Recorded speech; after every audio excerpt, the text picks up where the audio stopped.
Hello दोस्तों, मैं विनय कुमार आप लोग को अपने YouTube चैनल में हार्दिक स्वागत करता हूं। आज मैं आप लोग को क्लास 10 के द्विघात समीकरण में एक सवाल है श्रीधाचार्य सूत्र, जिसको हम द्विघाती सूत्र भी बोलते हैं, जो बार बार आपकी एग्जाम में पूछी जाती है कि इसे सत्यापित करें। तो आइए हम इस वीडियो में आपको बहुत अच्छे से समझाएंगे श्रीधाचार्य सूत्र को कैसे सत्यापित करें, यानी द्विघात सूत्र को कैसे सत्यापित करें। हेलो दोस्तों, आपको जैसा कि पता होगा कि द्विघात समीकरण का जो व्यापक रूप होता है ax² + bx + c = 0। और अगर आप द्विघात समीकरण में पढ़े हैं तो आप पता होगा एक पूर्ण वर्ग विधि जिसके द्वारा हम मूल निकालते हैं। अगर इतना जानते हैं तो इस सवाल को बनाने में आपको जरा सा भी कठिनाई नहीं होगी। तो आइए इस सवाल को हम बनाते हैं। सबसे पहले यहाँ पे ध्यान से देखना है कि आपको एग्जाम में पिछली बार 2025-26 के एग्जाम में इस सवाल को पूछा गया था, श्रीधाचार्य सूत्र को सत्यापित करें। जैसा कि आप लोग जानते हैं कि द्विघात समीकरण का जो व्यापक रूप होता है ax² + bx + c = क्या होता है? 0। जब आप पहली बार द्विघात समीकरण चैप्टर को पढ़ना स्टार्ट किए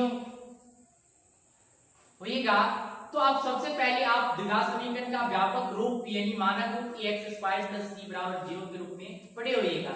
अब यहाँ पे ध्यान दीजिए कि ax² + bx + c = 0 किसका व्यापक हुआ? द्विघात समीकरण का व्यापक रूप है। अब यहाँ पे ध्यान से देखना है कि x² के गुणांक में a है। क्या है? a। जो x² के गुणांक में a है उसे सभी पदों में क्या करना है? भाग देना है। तो सभी पदों में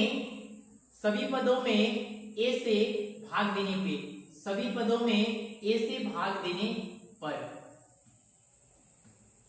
जब सभी पदों में a से भाग देंगे तो क्या होगा? आइए देखते हैं। सभी पदों में a से भाग देने पर, सभी पदों में a से भाग देने पर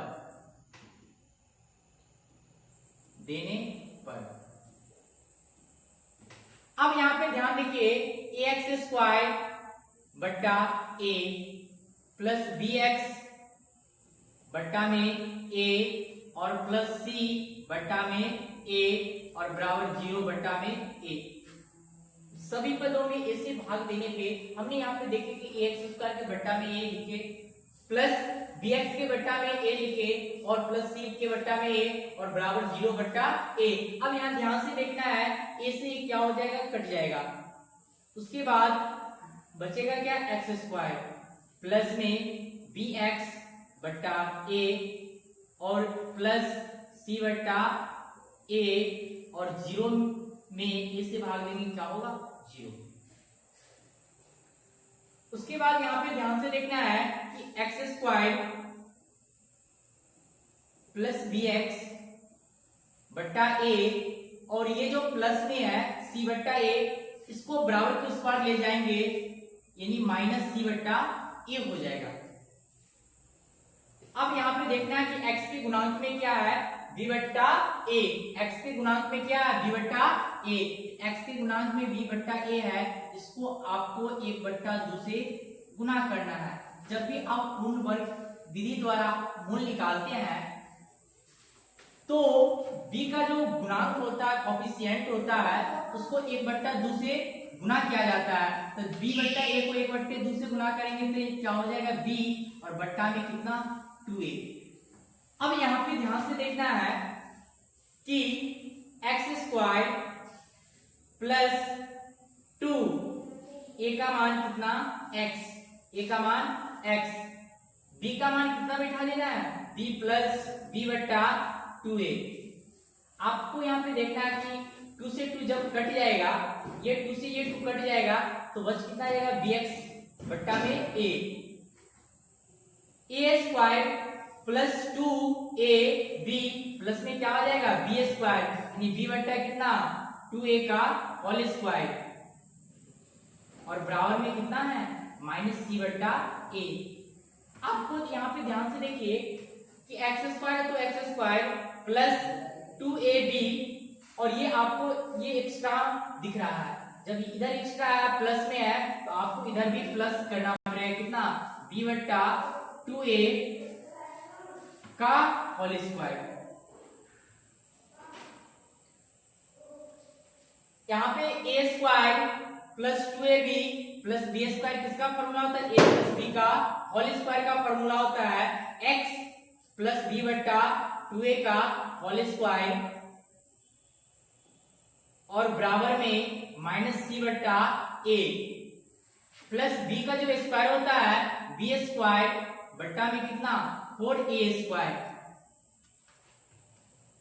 आगे देखना है अगले स्टेप x प्लस b बट्टा 2a का होल स्क्वायर, और यहाँ पे जब इसकी एलसीएम लेंगे a और 4a स्क्वायर का तो क्या होगा 4a स्क्वायर। अब इसमें जब भाग देंगे 4a स्क्वायर a से भाग देंगे 4a, और 4a को माइनस c से गुणा करेंगे तो minus 4ac plus 4a square से 4 स्क्वायर में भाग देंगे 1, और 1 को b स्क्वायर से गुणा करेंगे कितना b स्क्वायर।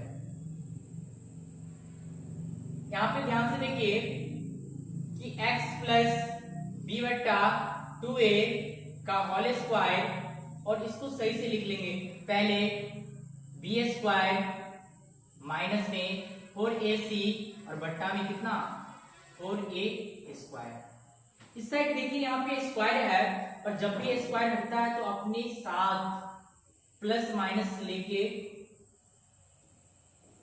स्क्वायर हटेगा तो उधर रूट चलेगा, तो प्लस माइनस रूट अंडर क्या हो जाएगा b स्क्वायर माइनस में कितना 4ac बट्टा में 4a स्क्वायर। अब यहाँ पे देखना है कि x प्लस b बट्टा 2a, और इधर क्या हो जाएगा प्लस माइनस, ये रूट से नहीं निकलेगा b स्क्वायर माइनस 4ac, लेकिन ये निकल जाएगा 4 का वर्गमूल 2, और a स्क्वायर का बदला a को निकल जाएगा। अब यहाँ पे ध्यान से देखिए x ये प्लस में है, उधर जाएगा तो माइनस में b बट्टा 2a, और उधर क्या है plus minus root under b square minus 4ac, और बट्टा में कितना 2a। x बराबर जब यहाँ पे 2 और 2a का एलसीएम लेंगे, यहाँ पर कितना हो जाएगा 2a, कितना हो जाएगा 2a। अब यहाँ पे ध्यान से देखना है कि जब एलसीएम से है तो ऊपर में माइनस b प्लस माइनस क्या हो जाएगा root under b square minus 4ac, या फिर इसी को आप ऐसे भी लिख सकते हो, क्या चीज कि x बराबर minus b plus minus root under d बट्टा 2a। इसी को हम क्या बोलते हैं श्रीधाचार्य सूत्र। आपके एग्जाम में पिछले बार 2026 में एग्जाम में पूछा गया था, बहुत ही आसान क्वेश्चन है, इसको द्विघाती सूत्र बोलते हैं, द्विघाती सूत्र या श्रीधाचार्य सूत्र, श्रीधाचार्य सूत्र। इसी को इंग्लिश में मास्टर फॉर्मूला भी बोलते हैं। इसी में आप यहाँ पे x बराबर minus B plus minus root under D बट्टा 2a, फाइनली आप इस सवाल को प्रूव हो गया है। इसमें भी आपको केस पढ़ते हैं, देखते हैं। यहाँ पे एक बार ध्यान से देखिए कि पिछले मूलों की जो प्रकृति होता है, मूलों की प्रकृति क्या होता है, यहाँ पे ध्यान से देखिए कि जो मूलों की प्रकृति होती है, मूलों की प्रकृति होती है, यहाँ पे ध्यान से देखना है कि मूलों की प्रकृति क्या होता है। मूलों की प्रकृति, मूलों की जो प्रकृति होती है ना कि अगर d का मान, मूलों की प्रकृति अगर d का मान 0 से बड़ा हो, क्या हो, d का मान 0 से बड़ा हो, यानी मूल क्या होगा वास्तविक और असमान, वास्तविक और असमान, असमान। और d का मान 0 के बराबर हो तो वास्तविक और क्या हो जाएगा समान, वास्तविक और समान। और d का मान 0 से छोटा हो जाएगा, यानी मूल क्या होगा वास्तविक नहीं होगा, मूल वास्तविक नहीं होगा, मूल वास्तविक नहीं होगा। मूल वास्तविक नहीं होगा। एक बात आपको पता होनी चाहिए कि अगर d का मान 0 से बड़ा हो और d का मान 0 के बराबर हो, यानी इस दोनों का मूलों का अस्तित्व होगा, मूलों का अस्तित्व होगा, मूलों का अस्तित्व होगा। अगर d का मान 0 से छोटा होगा, इसका जो मूलों का अस्तित्व क्या होगा, नहीं होगा। आपको दो ही कंडीशन में मूलों का अस्तित्व हो सकता है, एक d का मान 0 से बड़ा हो तब, और दूसरी बात d का मान 0 हो तब मूलों का अस्तित्व क्या हो सकते हैं, हो सकता है। तब आगे आप द्विघात सूत्र या फिर आगे पूर्ण वर्ग विधि द्वारा आगे सवाल में मूल को ज्ञात कर सकते हैं। अगर मूलों का अस्तित्व नहीं होगा फिर आप सवाल को बना नहीं सकते हैं। तो भाई मूलों का अस्तित्व का पता कैसे करें, तो सबसे पहले दी गई समीकरण को आपको विवेचक निकालना है और उससे पता करना है इसके मूलों की प्रकृति है क्या। अगर d का मान 0 से बड़ा है तो मूलों का अस्तित्व होगा, अगर d का मान 0 से बड़ा हो तो क्या मूलों का अस्तित्व होगा, लेकिन अगर d का मान 0 से छोटा हो तो मूलों का अस्तित्व नहीं होगा। इसी में एक केस पढ़ना है कि यदि केस फर्स्ट है कि यदि d का मान 0 से क्या हो, बड़ा हो, तो x बराबर क्या हो जाएगा, -b और plus root under B square minus 4ac और बट्टा में कितना 2a, एक ये होगा और एक x बराबर क्या होगा, -b और माइनस रूट अंडर कितना बी स्क्वायर माइनस 4ac और बट्टा में 2, अलग अलग, क्योंकि द्विघात समीकरण तो दो मूल होगा, x के दो वैल्यू आने वाले हैं, तो x एक बार प्लस में लेंगे और एक बार माइनस में, क्योंकि यहाँ पे ध्यान से देखिए कि यहाँ पे x का मान क्या है, x बराबर -b plus minus root under B square minus 4ac बटा 2a, तो x के दो वैल्यू आने वाला है। तो अगर d का मान 0 से बड़ा हो तो x का एक निकालने के लिए ये फॉर्मूला लगाएंगे, दूसरा ये केस दूसरा, अगर d का मान क्या हो, 0 के बराबर हो, किसके बराबर हो, 0 के बराबर हो। अभी जस्ट हम यहाँ पे देखिए d 0 के बराबर है, यानी x बराबर क्या चीज, -b plus minus root under d और बट्टा में क्या चीज 2a।